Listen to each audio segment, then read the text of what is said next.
Assalamualaikum warahmatullahi wabarakatuh. Selamat pagi anak-anak hebat kelas 5. Yuk, bagaimana ya kabar kalian pada hari ini? Semoga kalian selalu dalam keadaan yang sehat ya. Nah, sebelum belajar, marilah kita awali terlebih dahulu dengan berdoa bersama. Berdoa mulai. Ya Allah ya Tuhanku, semoga apa yang akan kami pelajari hari ini bisa bermanfaat bagi kami. Amin. Berdoa selesai. Nah, anak-anakku yang hebat, pada hari ini kita akan belajar tema 2, udara bersih bagi kesehatan. Subtema 1, cara tubuh mengolah udara bersih. Di pembelajaran keempat, menjelaskan cara memperoleh informasi dari sebuah teks ya. Langkah-langkah untuk memperoleh informasi dari teks itu ada 3. Yang pertama, bacalah judul teks terlebih dulu ya, judulnya apa, dibaca dulu. Yang kemudian, bacalah teks dengan cermat untuk mengetahui isi teks. Dan yang ketiga, dengan membaca cermat kita dapat menggali informasi lebih mendalam sehingga memahami isi teks dengan baik. Nah, itu ya 3 cara memperoleh informasi dari teks. Nah, cara menggali informasi dari suatu teks juga dapat kita lakukan dengan membuat kalimat tanya. Iya. Ada 7 kata tanya yang bisa kita pakai untuk membuat kalimat tanya, yaitu ada apa, siapa, di mana, kapan, mengapa, bagaimana, dan berapa. Ya, itu 7 kata tanya yang bisa kita pakai untuk menggali informasi dari suatu teks. Nah, fungsi dari kata tanya itu yang pertama apa, berarti untuk menanyakan nama benda, nama binatang, atau nama peristiwa. Kemudian siapa, untuk menanyakan orang atau nama orang. Di mana, untuk menanyakan tempat. Bagaimana, untuk menanyakan cara ya. Kemudian mengapa, untuk menanyakan sebab. Berapa, untuk menanyakan bilangan atau jumlah. Kenapa, sama dengan mengapa ya, untuk menanyakan sebab. Kemudian yang belum apa? Kapan, iya, untuk menanyakan hari atau waktu ya. Sebagai contohnya ini ada suatu teks ya pendek. Peristiwa proklamasi kemerdekaan Indonesia terjadi pada tanggal 17 Agustus 1945. Nah, informasi pada kalimat tersebut berupa apa?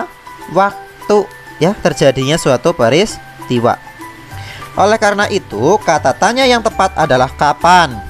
Jadi, kalimat tanya yang tepat adalah kapan terjadinya peristiwa proklamasi kemerdekaan Indonesia. Nah, seperti itu ya cara membuat kalimat tanya dari suatu bacaan ya. Jadi, kalau kita sudah membuat kalimat tanya, sudah tahu jawabannya, nanti kita akan dengan sendirinya menggali informasi dari teks tersebut. Nah, yang selanjutnya ada bermacam-macam jenis usaha yang memanfaatkan sumber daya alam ya, seperti pertanian, perkebunan, kehutanan, perikanan, dan pertambangan. Ada pula jenis usaha lain yang memanfaatkan sumber daya alam, yaitu usaha pariwisata ya. Ayo coba kita pelajari jenis usaha ini ya, usaha pariwisata. Nah, usaha di bidang pariwisata itu diantaranya di dalamnya itu ada penyewaan tempat penginapan ya, seperti hotel ya. Kemudian apa namanya itu ya, ya hotel ya, penginapan, pokoknya penginapan. Kemudian yang kedua ada jasa transportasi wisata ya, ada bus-bus pariwisata ya, dan lain sebagainya. Ada penjualan cenderamata atau oleh-oleh ya, kenang-kenangan itu ya. Kemudian ada penjual makanan dan minuman di tempat wisata. Kemudian ada lagi nggak yang belum disebutkan? Ada, yaitu penjualan makanan khas daerah biasanya, ya seperti itu. Itu adalah usaha di bidang pariwisata. Nah, pariwisata itu sendiri adalah kegiatan yang bertujuan menyelenggarakan jasa pariwisata, menyediakan atau mengusahakan objek dan daya tarik wisata, usaha sarana pariwisata dan usaha lain yang terkait di bidang tersebut. Ya, dengan demikian pengertian usaha pariwisata itu adalah kegiatan yang bertujuan menyelenggarakan jasa pariwisata dengan menyediakan atau mengusahakan objek dan daya tarik wisata, usaha sarana pariwisata dan usaha lain yang terkait di bidang tersebut. Ya, jadi ada objek wisatanya yang memiliki daya tarik. Misalnya di Purbalingga ada Owabong, ya. Objek wisatanya daya tariknya apa?